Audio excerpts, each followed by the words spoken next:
Pagelaran wayang orang digelar Panglima TNI Laksamana Yudo Margono di Taman Ismail Marzuki, Jakarta Pusat pada Minggu 15 Januari 2023. Pertunjukan tersebut diberi tajuk Pandawa Boyong dan diadakan untuk memperingati Hari Dharma Samudra TNI Angkatan Laut. Sosok petinggi Polri Jenderal Listio Sigit Prabowo juga ikut ambil bagian. Selain artis Choky Sitohang dan Marcella Salianti, juga 450 prajurit TNI AL dan para petingginya. Pagelaran wayang orang ini pertama di Angkatan Laut dan diinisiasi oleh Yudo Margono yang berperan sebagai Bimasena. Sementara Kapolri berperan sebagai Prabu Puntadewa. Saat lakon di atas panggung, Panglima TNI terlihat lebih banyak melawak bersama sang istri. Beda dengan Kapolri yang tampak serius memerankan diri sebagai Prabu Puntadewa. Untuk menggelar wayang orang tersebut, prajurit TNI AL berkolaborasi bersama kelompok lintas generasi, para tokoh dan berbagai unsur seperti Laskar Indonesia Pusaka dan paguyuban wayang orang Barata.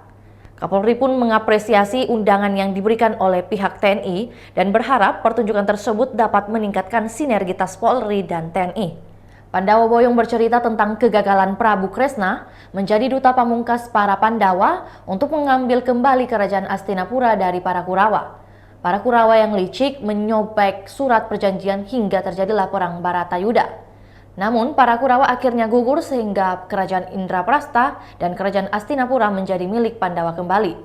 Dinamika lakon Pandawa Boyong menjadi lambang kehidupan dengan banyak pesan moral karena memperlihatkan pertarungan antara kebaikan dan kejahatan.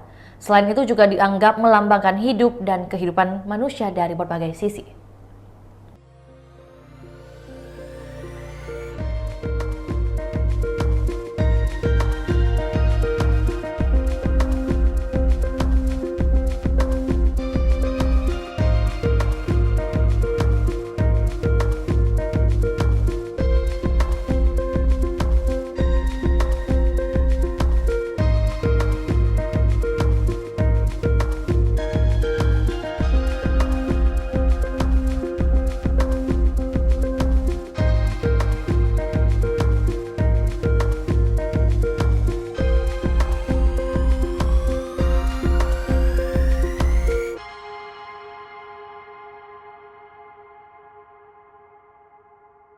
Itulah tadi berita hot news kita pada hari ini. Saksikan berita hot news lainnya hanya di kanal YouTube dan Facebook Tribun Timur.